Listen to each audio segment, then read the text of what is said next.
Look, I need to take on what is the biggest deception of the No campaign, the claim that an Indigenous voice will divide us on race. The idea that a voice would create racial division in Australia is wrong. It's an inflammatory claim, but it's been an effective scare for the No campaign. It doesn't reflect the reality of this country or the proposal. I just think it's a repugnant claim. It's also self-fulfilling. Just the claim of racial division helps to inflame tensions, as we've seen in recent months. Now, there are two reasons I bristle at this, two clear reasons that it doesn't make sense. First, because the notion of race is just so wrong. I just don't understand this focus on race. Race is such a horrible concept. Do you really think that Indigenous Australians are a different race? Are your Indigenous friends and colleagues a different race to you? Aren't we all just members of the human race? Don't we all just have different ethnic and cultural backgrounds? I mean, my wife's heritage is Indian and European. Is she a different race to me? Are my kids a different race? Of course not. Race is an irksome notion. Indigenous Australians are not identified by some racial characteristic or the colour of their skin or any physical differences, real or imagined. They're identified only as descendants of the original inhabitants. Their ethnic and cultural background harks back to the original inhabitants. Now, the second reason these claims of racial division really jars with me is the accusation of division. The Voice doesn't aim to divide. It seeks to bring people together, reconcile the nation, complete the Constitution by recognising Indigenous Australians. I mean, the Constitution mentions the peoples of all the colonies, including even New Zealand, but leaves out the original inhabitants.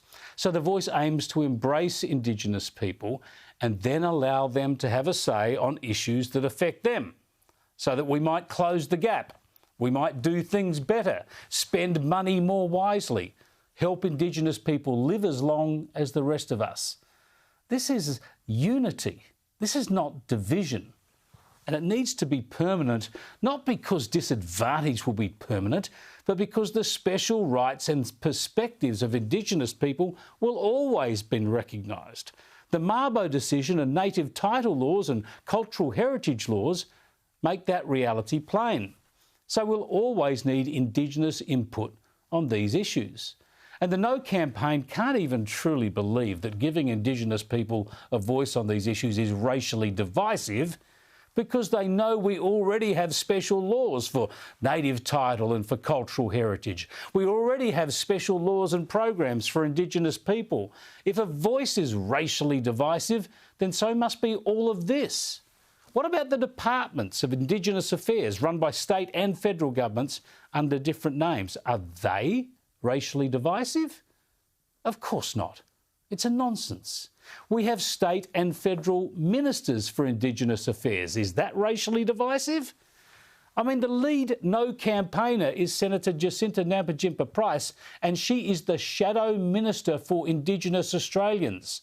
By the No campaign's own logic, isn't that a racially divisive job and title? The claim of racial division is nasty stuff in one of the least racist countries on earth. And it has been effective, though. We need to have special consideration for Indigenous people in certain situations because of their cultural ties to the original inhabitants, because of their historic disadvantage, and to include and embrace all elements of Australia's history and culture. The Voice, in part, will protect Indigenous Australians from any future discrimination, any more of what's happened in the past under our Constitution. The Voice is neither about race nor about division. And to claim it is to toy with the social cohesion that makes this country great.